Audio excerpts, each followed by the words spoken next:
Assalamualaikum warahmatullahi wabarakatuh. Hello everyone. Let me introduce myself. My name is Edowata Dinata, and you can call me Mr. Edo. In this time, I'm going to teach you about descriptive text and also mind mapping technique. Jadi kali ini saya akan mengajarkan kepada kalian mengenai descriptive text dan juga sebuah teknik belajar yang sangat membantu kita, yang disebut dengan mind mapping. Nah, ini dia. Yang pertama adalah apa itu descriptive text dan mind mapping. Pengertian dari descriptive text yaitu teks yang menggambarkan atau menjelaskan ciri-ciri suatu hal tertentu, misalnya orang, tempat, dan benda tertentu. Nah, teks deskriptif ini memiliki dua struktur umum, yaitu identification atau pengenalan, dan pengenalan ini berisi tentang topik atau objek apa yang akan dibahas. Dan struktur yang kedua yaitu description atau deskripsi, berisi tentang gambaran suatu objek mengenai detail objek tersebut seperti keadaan fisik, asal-usul, hingga fakta-fakta unik lainnya. Nah, dari struktur teks tadi, kita sekarang melangkah ke contoh descriptive text itu sendiri dan juga dibarengi dengan analisisnya agar mempermudah kalian memahaminya. Nah, ini dengan judul My Lovely Mother, berarti descriptive text ini secara umum pasti akan menggambarkan tentang ibu ya, tapi kita lihat dulu strukturnya. Yang paragraf pertama adalah identification.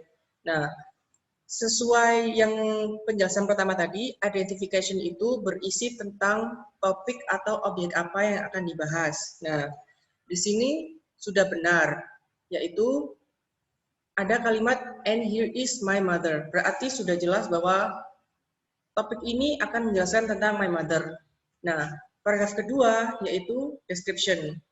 Sesuai dengan pengertian tadi, description ini berisi tentang gambaran suatu objek mengenai detail fisik ataupun fakta-fakta. Nah, berarti description itu menjelaskan tentang deskripsi yang sangat mendetail seperti ciri fisik dan fakta-fakta lainnya. Terlihat di sini contohnya yaitu mulai dari disebutkan umurnya 49 years old, terus fisiknya she is short but not short, she has got short like straight hair, she has got light skin, dan ini semua adalah description yang sudah kita pahami pengertian sebelumnya. Nah, yang selanjutnya adalah kita contoh lain dari descriptive text. Ini kita mempunyai my cat. Nah, my cat ini ada dua paragraf ya. Yang pertama ini saya tidak memberikan sebuah penjelasan apakah ini identification atau ini adalah ini seperti ini description, karena sudah jelas bahwa rahasianya untuk mengetahui sebuah apa descriptive text itu, di mana identification, di mana description-nya. Biasanya di paragraf pertama ini itu adalah identification. Seperti ini, identification. Nah, di paragraf kedua itu adalah baru description. Itu adalah di kebanyakan seperti itu. Nah, kita pindah ke pengertian materi selanjutnya yaitu mind mapping. Apa itu mind mapping? Mind mapping merupakan teknik peringkas bahan yang akan dipelajari dan memproyeksikan masalah yang dihadapi ke dalam bentuk peta atau teknik grafik sehingga lebih mudah memahaminya. Mind mapping bertujuan untuk membangun pengetahuan siswa dalam belajar secara sistematis, yaitu sebagai teknik untuk meningkatkan pengetahuan siswa dalam penguasaan konsep dari suatu materi pelajaran.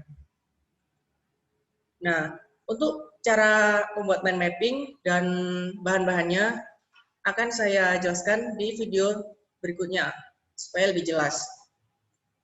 Nah, ini salah satu contoh mind mapping ya.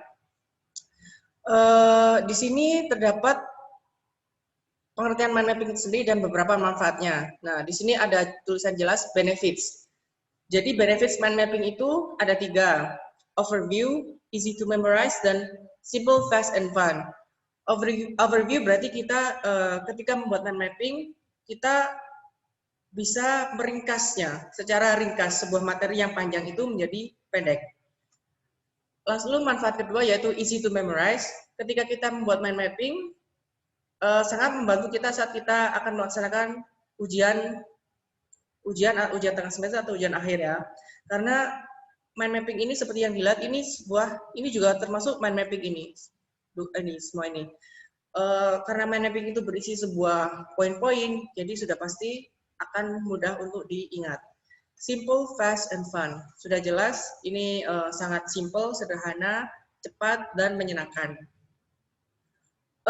Untuk subtopik selanjutnya yaitu mind mapping itu bisa meningkatkan idea, innovation, dan thoughts. Jadi mind mapping itu membangun ide kita yang sebelumnya kita sangat istilahnya lemot untuk membangun sebuah paragraf, dan dengan menggunakan mind mapping kita bisa membuat paragraf itu menjadi lebih panjang namun lebih ringkas.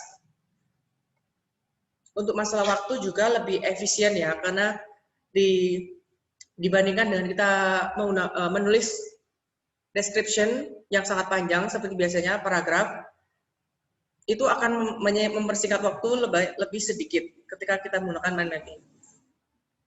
Nah, mind mapping itu bisa tidak selalu kita fungsinya itu sangat bermanfaat dan sangat luas. Mind mapping bisa juga kita aplikasikan kepada pelajaran matematika. Misalnya kita akan melakukan ujian tengah semester matematika. Nah, cara yang paling mudah yaitu kita membuat mind mapping seperti ini. Kita menggambar mind mapping ini di tengah-tengah, lalu kita membuat cabang-cabang, sub-sub, cabang apa yang akan, poin-poin yang akan kita pelajari. Nah, sangat memudahkan. Mind mapping juga bisa kita buat sebagai rencana. Misalnya ini, liburan keluarga. Nah, liburan keluarga ini apa saja yang akan kita lakukan? Nah, bisa kita buat sebagai mind mapping agar lebih tertata dan efisien. Oke.